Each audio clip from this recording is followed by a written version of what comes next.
Hello दोस्तों, आपका स्वागत है राउंड टू सक्सेस में। और आज हम बात करेंगे Haryana police waiting, clerk vacancy, Gram Sachiv vacancy, group D vacancy, Haryana police vacancy के बारे में, और बाकी आगे का प्रोसीजर भी आपको बताएंगे कैसे क्या करना है।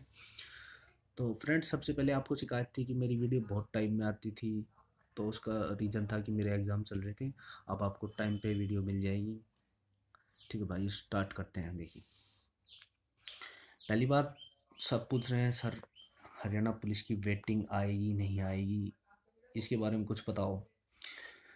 तो हरियाणा पुलिस में वेटिंग का कोई प्रावधान नहीं है कि वेटिंग आती है, ऐसा कुछ भी नहीं है। वेटिंग जब आती है तो ग्रुप डी, आपने देखा होगा ग्रुप डी का रिजल्ट आया तो उसमें वेटिंग वाले साथ में दिखाए थे, क्लर्क वाला आया था उसमें साथ में दिखाए थे। लेकिन हरियाणा पुलिस में वेटिंग का कोई प्रावधान नहीं है। फिर भी 1 साल बाद अगर कुछ होता है तो 1 साल बाद आ जाता है।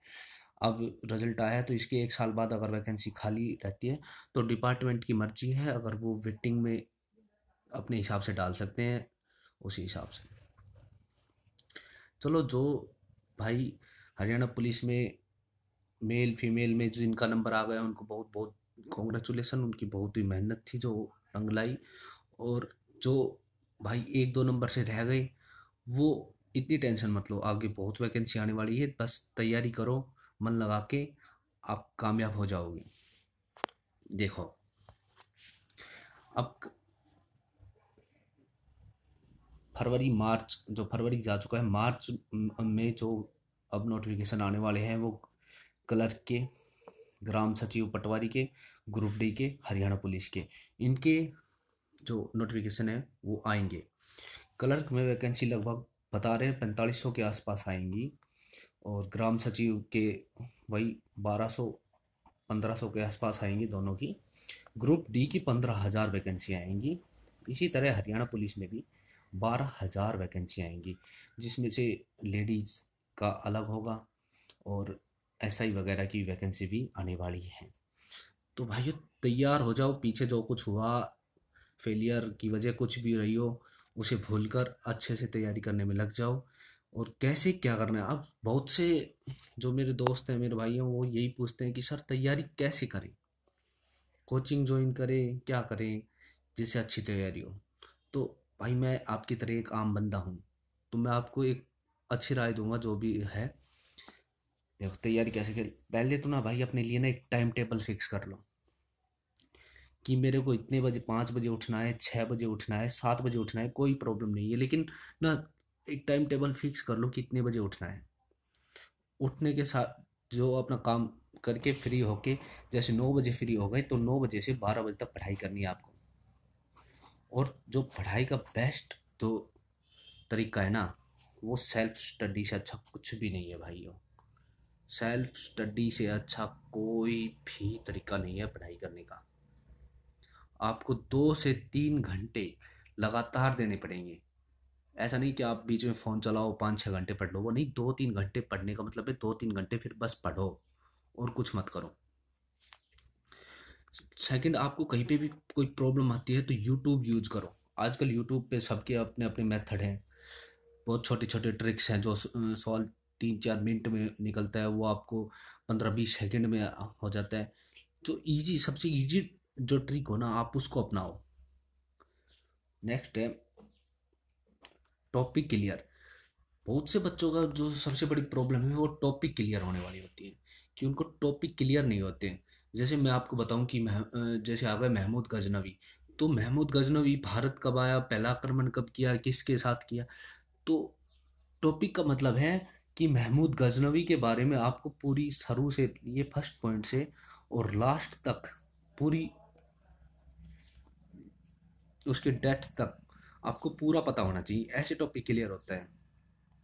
ठीक, आपको पता है कि उसने भारत पे आक्रमण कब किया, कहाँ किया, वो कहाँ का शासक था, कहाँ से आया, लेकिन क्वेश्चन आ गया उसकी मृत्यु कब हुई, उसने सोमनाथ मंदिर कब लूटा।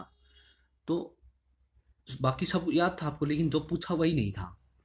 तो टॉपिक क्लियर होना चाहिए पूरा का पूरा। एक बार जो चीज़ उठा ली, मान लो आपने साइंस में ऑक्सीजन का टॉपिक उठा लिया, तो ऑक्सीजन को पूरा करो। ऑक्सीजन को मतलब पूरी बॉडी में और एटमॉस्फेयर में जो भी ऑक्सीजन का जो काम है ना, आप उसको पूरा क्लियर रखो। और बाकी एक पॉइंट है, आप बुक बुक ले लें जो विद्यापीठ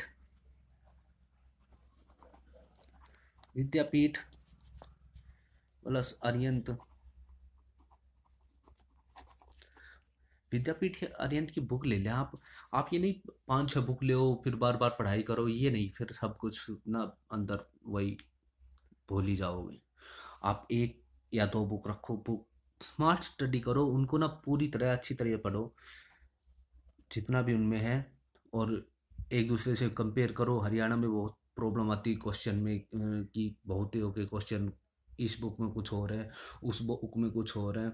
तो आप नेट का यूज कीजिए, आप जो वो क्वेश्चन पहले आया हुआ है, हरियाणा में ऑलमोस्ट सभी क्वेश्चन मिल जाते हैं जो पहले आए हुए हैं, वही बार बार रिपीट होते हैं। तो आप पीछे के जो पेपर होते हैं ना, उनको बहुत वो ध्यान से पढ़ना चाहिए। जैसे आर्यंत की बुक आती है जिसमें आपको 40 के आसपास जो लास्ट के जो क्वेश्चन पेपर होते हैं हरियाणा के किसी भी एग्जाम के, वो बुक खरीद लिया करो। हरियाणा के लगभग उसमें से सभी आ जाते हैं। बाकी जो बच गया उसके लिए आपको विद्यापीठ पढ़ लो, आर्यंत पढ़ लो, या अपनी लूसेंट तो फिर है ही। बस इतना ज़्यादा पढ़ने की आपको ज़रूरत नहीं है। बाकी रूटीन से पढ़ो, डेली पढ़ो, ये नहीं बीच में काम छोड़ के काम करने लग जाओ। बहुत से बच्चों की प्रॉब्लम यही है कि बोलते हैं सर कोचिंग इसलिए करनी ज़रूरी है कि घर में मतलब कुछ काम आ जाता है, घर वाले कोई काम बोल देते हैं, पढ़ाई नहीं हो पाती। तो भाइयों मैं आपको यही बताना चाहूँगा कि सेल्फ स्टडी का मतलब यही है कि आप उस टाइम ये बोल दो कि मैं ये ऐसा सोच लो घर हूँ ही नहीं। आपको 2 से 3 घंटे पढ़ना है तो फिर पढ़ना ही है। आप एकांत अपने एक रूम ले लो खाली, या ऊपर छत पे बैठ के कहीं पे भी अकेले पढ़ो, या 1-2 साथ में कोई पड़ोस में हो तो साथ में पढ़ाई करो। लेकिन न पढ़ाई का मतलब फिर पढ़ाई करो और कुछ नहीं करना फिर। दोस्तों मैं चाहता हूँ कि 2019 आपके लिए बहुत ही लाभप्रद और आपकी इच्छाओं को पूरा करने वाला हो, और आप सभी इस साल जॉब लग जाए। जैसे कि आप इतनी सारी वैकेंसी आने वाली है, ग्रुप डी की, ग्राम सचिव की, क्लर्क वैकेंसी, हरियाणा पुलिस की फिर आएंगी। तो आप तैयारी अभी से स्टार्ट कर दो, फिर वही प्रॉब्लम हो जाएगी ना कि नोटिफिकेशन आ गया 2 महीने बाद पेपर है सर, ये टॉपिक करे वो टॉपिक करे। अब आप लाइट पढ़ो आराम से ना, फिर आपको प्रॉब्लम नहीं आएगी बाद में। बाकी एक आध बार फेल होने से कुछ नहीं होता भाइयों, मेहनत करते रहो, एक दिन ज़रूर रंग लाएगी आपकी मेहनत। और सब्सक्राइब करो मेरे चैनल को, राउंड टू सक्सेस। आपका अपना चैनल है भाइयों, आपके भाई का चैनल है, आपका छोटा भाई हूँ। धन्यवाद भाइयों।